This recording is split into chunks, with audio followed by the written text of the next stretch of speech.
Welcome, everybody, to Real Estate Junkies Coast to Coast. I'm your co host, Rusty Ham, on the West Coast. Rick, you're on the East Coast. Say hi. Yep. Yep. And we have a special guest with us today, Jeff Cody. Jeff is part of the Wicked Smart community. Jeff, say hi and where you're from. Hey, everybody. Thanks for having me. So I live in Southwest Florida. Southwest Florida. Yeah, so We're Fort Myers, covering all Naples. corners. Yeah, we're covering all corners of the U.S. Southern Cal, Southern East, and then the Northeast. Awesome stuff, Jeff. Let's dive into your past a little bit. Let's rewind it a little bit before you started the Wicked Smart community. Tell us just a little bit about yourself. You don't have to go all the way back to your birth. Yeah. That would take a while. Yeah, just tell us who you are, where you're from, why, what did you do in the past, and then kind of what led you to our community. Yeah, I've had a pretty varied career history. So I was in the military for a couple of years. I flew in the airlines for a couple of years and just sort of got fed up with that and started thinking about what I would want to do long term. And I fell in love with real estate back, from when I was a kid. And so I started looking back in 2002, 2003 for some investments. So I started looking back then. Me and a fellow fledgling pilot, he and I bought a place together and fixed it up. It was sort of a live-in flip house hack. So we had a couple other pilots that would rent rooms from us when they were in town. And we made a ton of money. And so that was like my first good deal. And so I got into real estate full time. I stopped flying, and that was in 2006, 2007. So I think we all know what happened then. And, it got so bad that I had to go out and get a real world job. So I got into technology. I'd always, sort of been in love with technology as well. And so I've been in technology the last 15 years or so. And it's been great, but it took me away from real estate. And so about 5 years ago, I said, I'm getting older. I got to start thinking about retirement and what do I really want to do? And so that had brought me back in about 2020 that I started looking at it again. And so I started getting back in, trying some different things and, sort of like fumbled around for a couple of years. And then last year found the Wicked Smart community and it's started changing things a lot. Awesome. Yeah. So again, the three pillars are mindset, skill set, and systems. Let's dive into the mindset. You said you dabbled in real estate and you wanted to get back in it. What was it about this buying on terms that kind of attracted you? And then what's your ultimate goal, I guess? Because we always ask all the associates, why are you here? That's kind of our big question. Yeah, when I started looking at it again in 2020, I thought if I could just get a dozen rentals, I'd make enough money. I could then decide if I still wanted to work or not.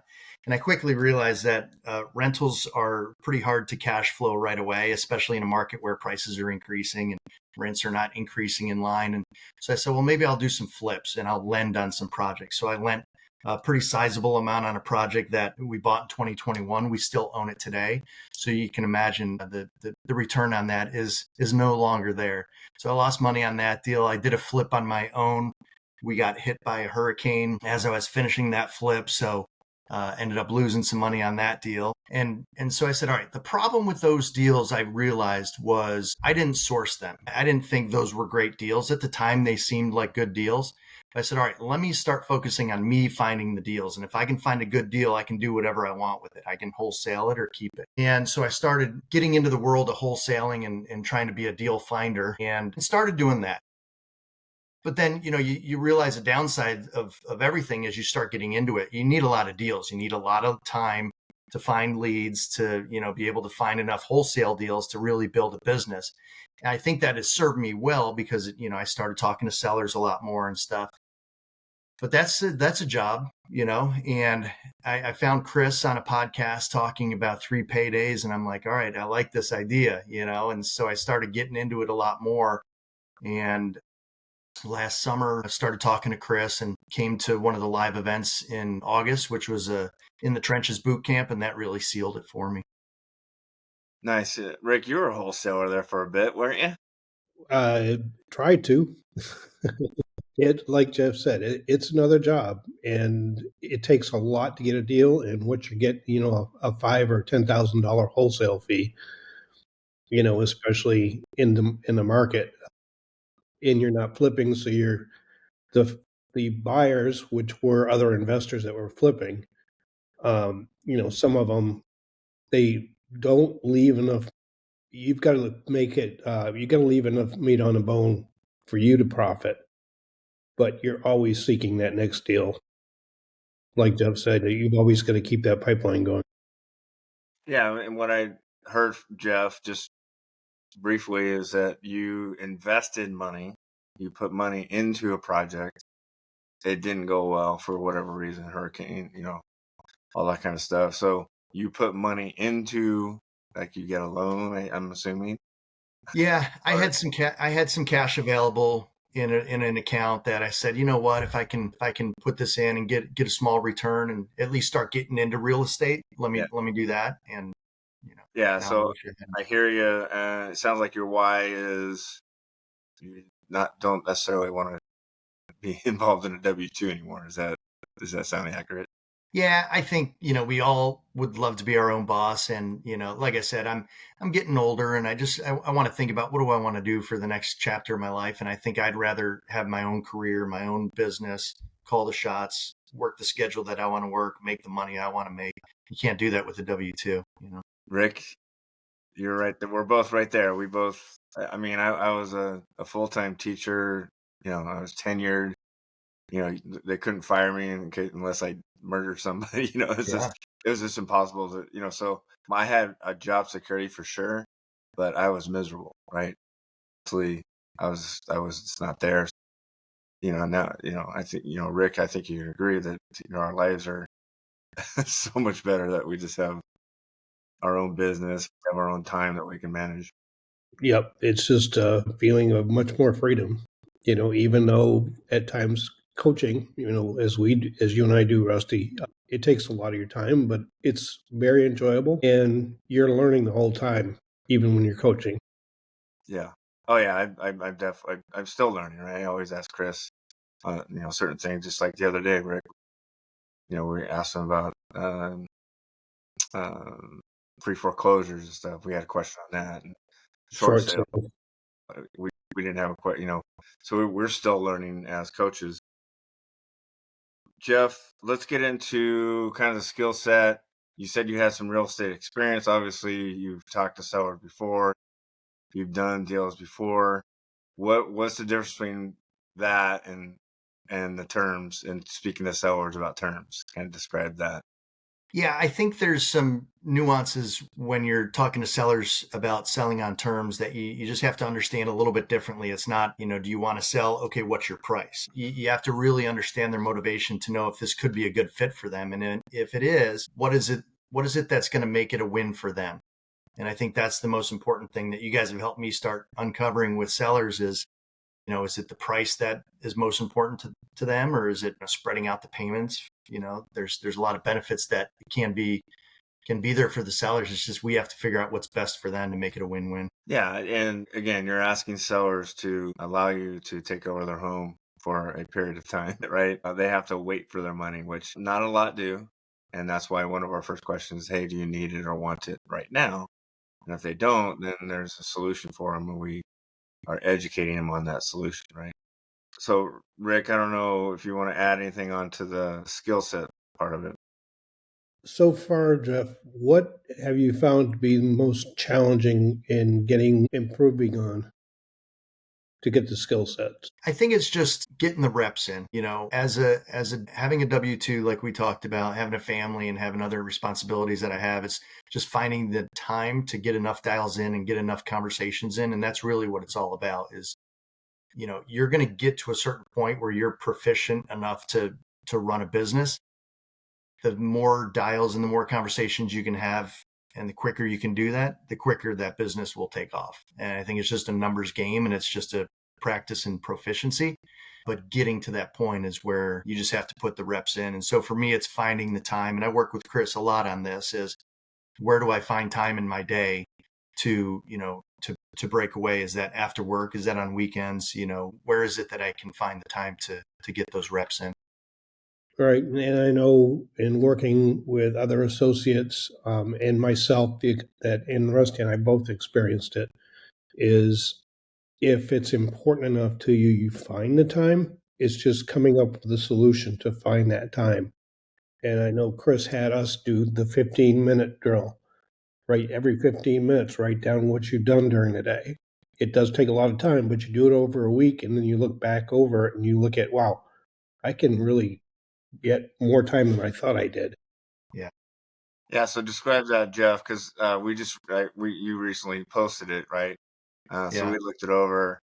Describe that every 15 minutes and the impact it had on you. It had a big impact on me. I was like, okay, well, I'm wasting time here. I'm wasting time there.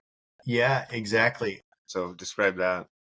Yeah, I think there's a couple interesting points that I found with that exercise. The real result that we want from that is that you have somebody look at it that is sort of an outsider, like you guys or Chris, and say, hey, do you really need to be spending time here? And Chris pointed out a couple of those things recently, and all valid points. And to your point, Rick, it is an exercise that takes some time and it takes some focus. You have to do it, every 15 minutes, you got to log the time. And I found myself a couple times just getting into a project at work or something where I look back and I'm like, oh man, where did an hour go?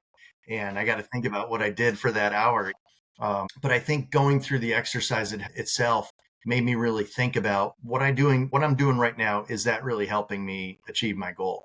Or am I just finding things to keep me busy, which we do a lot of times? Yep. We call that competing commitment, right? You have, oh, I'm supposed to make dials here, but then I have laundry. And which one's the easiest? Well, just, sticking clothes in the laundry is a lot easier than making phone calls. Creative avoidance. Be the one that's the easiest. Let's go back to your skill set on the phone. Describe an objective that kind of like spooked you, that just totally stumped you, and then what things did you do in order to kind of get over that objection with the seller? Like, did you utilize your coach? Did you record it, send it in, get a critique? Did you reach out to anybody? What objection was it, and then what did you do in order to get over that? Yeah, I would say the couple objections I get most often would be, A, why do I want to wait for my equity? Or B, I'm older. I don't know that I can wait for my equity. And I would not have known how to answer those questions until I got into the community and started going through the scripts and talking to you guys. And like you said, I'll send in calls into our Slack channel to have you guys review and, just help get an outside perspective on, did I answer this correctly? Did I solve the challenge for the seller or not? And if I didn't, what can I do next time? And then I'll take some notes. You guys will put in notes and I'll go back and I'll listen to it and I'll read the notes as I'm listening to it. And I'll do that with other associates too. I'll listen to their calls and look at your comments and say, okay, next time that comes up in one of my calls, I know now what to say. And it's just the repetition and the practice. And I'd say the other thing that has been really good for me is, there's multiple courses within the Wicked Smart community that have live seller calls that we can listen to for training. And so in the QLS program itself, but also in the seller specialist program, and then in our scripts and dialogue channel within the Slack channel, there's tons of recorded calls, and there's nothing better than getting on and listening to you guys or Chris or Zach making calls with sellers and just understanding. A lot of times it's not what you're saying, it's how you're saying it. And that's the one thing we all have to sort of understand. And that's been really helpful, is to hear them go through it versus just reading it. Right. And you mentioned QoS, and Rick, I know you want to jump in here real quick. I just want to remind everybody, QoS is the Quantum Leap system. It's our home study course. Again, if you guys want to check that out, you can just go to the show notes. We do have a link to if you want to check out the QoS home study course. Rick, sorry, go ahead. Yeah, I was just going to say, Jeff, what you just said was key in how you say it. I have a couple virtual assistants, VAs. One of them she's going on 3 years with me now. She's very advanced now, but I've spent a lot of time with her.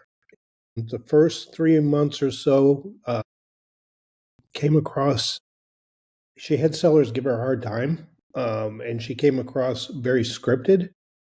And I told her, she's very personable and everything else, and she always talks about family and everything. And I said, talk to the seller like you're talking to your family member, your neighbor. And she did that, and everything just turned around like that. Yeah. Very cool. Jeff, let's pivot to systems now. I'm assuming coming into it, you didn't have a CRM. Maybe you did. I'm just assuming that. But because a lot of the associates that come in, their brand spanking new. I didn't have anything. It was just paper and pencil. Now we have Mojo Dialer, we have REI Black Book. We have all these systems. So what did you start out with, and then now what do you have now? Yeah, so I had, before I got into the community, I had started building up the wholesaling part of it. And, I don't have the time to do enough dials. And so I had hired a virtual assistant before I got into the community from recommended by another program, really pricey, really expensive VAs. They were good, but it was very expensive. And we were just calling lists that I would just, download. They probably weren't the best lists, and I was paying a lot of money for that. And in order to do that, I needed Mojo, and, I had like phone.com to connect through to get the phone numbers and stuff like that. So I had a couple of things lined up that when I came over to the community, that made it a little bit easier. I had been using Mojo just as a basic CRM where I'd be able to track some things. But I got into the community and started getting in with you guys and learning what the CRM that you guys use, that everybody sort of helps build up with workflows and, different activities that you can do inside the system. That has been a real game changer for me. Continuing to learn. I think I hadn't spent a ton of time in it at the beginning, which is probably good. And I'm just sort of leveraging people like Rick and some of the VAs that have been in the system a lot to help me just tweak things, because I don't want to spend the time doing that either. Right. Often people, when they're starting, there's distractions that take away their dialing time. And so they'll sit there and they'll say, well, do I want to dial? Well, let me work on the REI Black Book. And they'll spend the whole day working on that, all their free time. And that'll go on for a week. And that's not what's making them money. So we always encourage them, spend your time on the most profitable activity first. Yeah, it's a good point. It's just they're so afraid to get on the phones and get rejected by sellers. It's a lot easier just to dabble into a CRM and try and figure that out, right? Competing commitment, they do the things that's easiest for them. So good stuff, Jeff. Let's get into our game plans. Again, the 4 game plans that we typically use as our transactions are lease purchase, owner financing, subject to buying the house, subject to the existing mortgage, and then an executive lease purchase and or an assign out, where we find the buyer and we assign it back to the seller. Jeff, you've been kicking butt, like you just got, I don't know, your first or second deal, right? First. You got first deal, and then you got a lot in the hopper, as the Northeasterns like to say it. Describe your first deal, kind of where did it come from, kind of the source, and then the motivation of the seller, and then what kind of deal was it? Yeah, so I've got a VA now that I've been using within the community. They use our scripts. They do a great job. They use some of the lead sources that you guys have helped identify. And this one in particular was an expired lead. This woman had a couple of condos that she owns here in Florida, free and clear.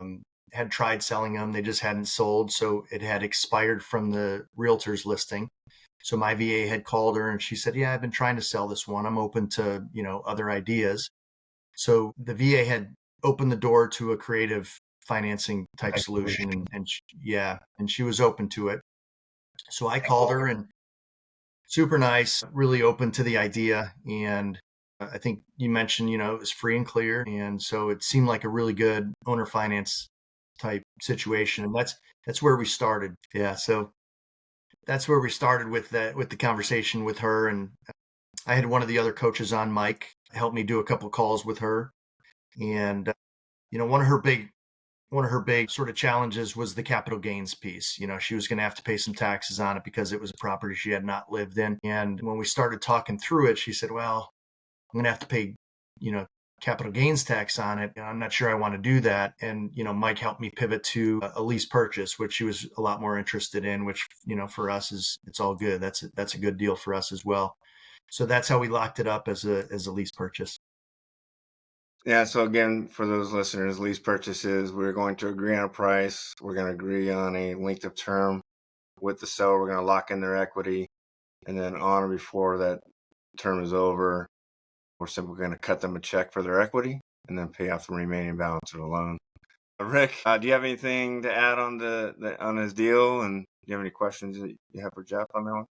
Yeah. So with the capital gains, did she not want to spread the capital gains out, which is typical for an owner finance deal? Yeah, I think she wasn't quite sure about it. I don't think she really understood that it would be spread out and maybe it wouldn't be such a big implication to her. But in the conversation, the lease purchase came up and she said, I like that idea. Let's talk about that some more. So it was just something that appeared. Yeah. So a couple of episodes ago, we talked about owner financing, right? Where title doesn't necessarily have to transfer, right? If the seller is kind of spooked by, having, giving up title and giving up ownership, then, you can do what Jeff did, which is say, well, let's do a traditional lease purchase because of the capital gains issue. Again, we're not CPAs. We want to make that very clear that we're not CPAs. So I'm sure that the seller got advice from their CPA and said, hey, you might have some capital gains issues here, so you might want a shorter term. So we did, you did a lease purchase, right, which is typically a shorter term, because what we're going to do on the other end is, you're going to find that tenant buyer. You're going to stick them in there probably for 2 years. So this is a perfect situation. It's your first deal. You're not necessarily tied to the home, right? I mean, you don't have ownership. You will be clouding the title, so you're basically working as a partner with the seller, and just making sure that she gets what she wants, and then you're going to get your 3 paydays.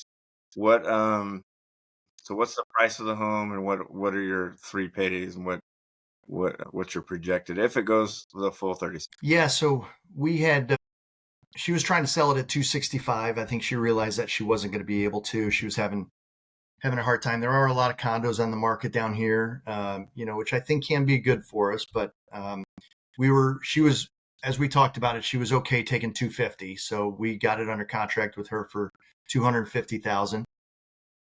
The goal is to sell it for $279,900. And in the meantime, when we find that tenant buyer, we've got it out for rent right now at $1,950. Our payment to her is $1,840. So, there's a little bit of spread there. If we have the buyer take over the taxes, that's about $300. So there's a little bigger spread. And the good thing is the principal pay down, we negotiated with her. We ideally want all of our payment, because it's free and clear. We'd love to have all of our payment go to principal pay down. But she said, well, I need, I've got to cover my expenses. So there's about $900 for insurance and taxes and things. And I want some profit. And so we worked it out with her where $510 a month of our payment to her would go towards our principal pay down, which is pretty good. Yeah. And so if it went the full 48 months, we'd make a good profit there, about $24,000. Premium on the price, about $30,000. If we were to get the about 10% down payment, that'd be about $28,000. And so altogether, if it went the 4 years, I have it calculated at $74,000 for all 3 paydays. Yeah, it's about average in the community, right? Right. Yep. And so 70. So think about it. And then how much money did you invest in this house? So let's talk about the investment part, because we talked about it in the very beginning, right? You would invest money of your own money, lots of money, to get these houses under contract, flip them, and then you had things happen, so you lost money, right? So describe how much you put into this house and what kind of return that is. Yeah, I don't know that you could factor it. We didn't put any money into this one. So this is a deal that was just $0 down to her. We're gonna make the monthly payments to her. We're gonna pay her out over time, and she was okay with that. I've done these couple deals before where I've put in, 6 figures, multiple 6 figures, and lose all of it. I put zero in, I'll get 75 grand almost, So, I mean, it's a no brainer. Right. Yeah. So we talk about that, and people are just amazed, like this, their eyes are just like wide open. You're like, wait, is $10, for consideration, right? Like there's a $10 thing. Mm-hmm. And then you're making almost 75K on a $250,000 home. It's just incredible, the return on your investment, which is almost nothing. It's infinite, right? Which is awesome. Right? What are your thoughts on that? He Oh, doesn't have thoughts. you asked me. You asked me. I say, yeah. What are your thoughts Oh, on? yeah. I mean, you can't get that anywhere else. It's the same with all deals I've had. Some of them I have put money down because the seller needed some money to move or something like that, but it wasn't a large amount. But yeah. So Jeff, I guess the question I'd ask for you, what's been your biggest takeaway or in doing this deal? I think for me, when we talk to people that don't know about terms, the question they always have is, how do you convince somebody to do this? And what we always say is, you're not convincing anybody to do it. You're finding a solution to help them solve the challenge that they have. And for her, she's got like 4 properties.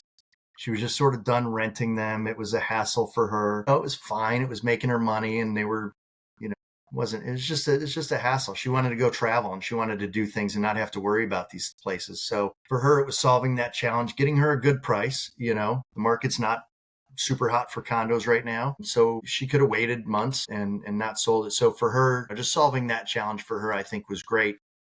But at the end of the day, we're not trying to convince anybody why this is the best thing for them. We're just trying to find those people that it makes sense for. And that's why it takes repetitions, and it takes a lot of work, and it takes some, conversations to find those people that say, you know what, that sounds like an idea. Tell me more. And that's all we want. Yeah, and I think one of the fascinating things, and I was on another podcast Friday, and they'd asked me a few questions about, how much did you put down and how much did you make? It was a 6-figure deal, and I put like $10 down. And not only did I make 6 figures, the seller got their full asking price, and a buyer got into a home they wouldn't have been otherwise able to get into at a fair price. So how does that work? It's almost like out of thin air. Yeah, good stuff. You mentioned earlier, Jeff, and we'll kind of glide into the end on this. You mentioned in August you went to the In the Trenches Bootcamp. Describe your experience, some ahas, like Rick was saying, and some takeaways from that, and how did that propel your business moving forward? Yeah, it's funny. I was talking to Chris in early August, and really enjoyed talking with him, learning more about the community, and starting to listen to a lot more of how you guys do things.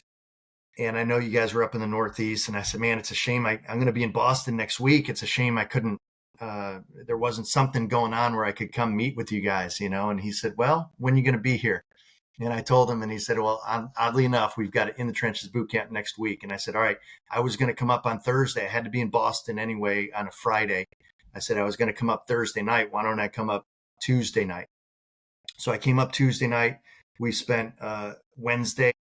The big thing I'll say is, the first day of the boot camp, you guys are making calls for us, right? And that was the big thing for me. I had a lot of leads, but I wasn't able to close them, and I wasn't quite sure where to take them. So I brought a list of leads and phone numbers with me, and I sat with Chris and a couple others, and he just made calls, and we got a couple of people really interested. And so that first day I left with a handful of like live deals that could have gone. And so then the next day we sort of structured them out. Okay, how would it look for the seller? What would we pay them? What would we make? We worked through all the structure of the deal, and then these guys were ready. So we presented that to these sellers, and that was amazing. So that was Thursday. And then, like I said, I had to be in Boston Friday morning. So I missed the third half day, which you guys can touch on, which was I did afterwards, to help me understand what are the KPIs that I needed to hit my goals. So for me, it was a real kickstart to the business, which was super exciting for me. Yeah, and what was nice was, although you missed that session on Friday, Zach did a one-on-one strategy call and recorded it, so everybody got to see what really goes on during a strategy session. Yeah, and Jeff, you probably know we're in the community. Rick is putting something together to start doing more strategies to get people to kind of see the big picture. 'Cause there's a lot of people like you. They don't want to be in their W-2 anymore. So we're going to structure something with if you are truly serious. Again, we're working with the dedicated and serious to get out of their W-2 and make this their lifestyle, then here's what, and then it's going to be a blueprint. Like, here's what your numbers you're going to need in order to get rid of that. So that's good stuff. And I think, and you I think Jeff and Rick, I think you guys would agree that strategy session with Zach kind of like, hey, this is what we need to be doing with more people, right? Yeah, it's, when you say we find out what everybody's why is and then set apart some goals for them. And then we figure out, okay, how many deals based on numbers we know from KPIs, key performance indicators, what it's going to take to get that deal and how much that deal is going to be worth for a given area. And then we break that down into, okay, to get that deal, how many offers do you need to put out? How many appointments do you need to go on to get that number of offers? How many leads do you need to have to get that number of appointments? And all the way down to how many dials a day you need to do. So it's very predictable. Yeah, so good stuff. And again, we have those links in the show notes, the QoS home study course. If you want to dabble in the trenches bootcamp, you can click on that link. We've talked about it on multiple episodes. It's very powerful for people that join or that go, right? Because they just see us in action. We're living what we preach, right? We're in the trenches, right? We are there for you, with you, and working every deal. Like you just said, you didn't get this lease purchase on your own, right? You had help, and Mike walked you through everything to get that deal, and then now it's just going to be $75,000 deal. So great stuff, Jeff. Thank you so much for joining us. We'll see you next week on our calls. Rick? Great. Yep. Thank you, guys. Thanks, Jeff. Appreciate it. Appreciate it.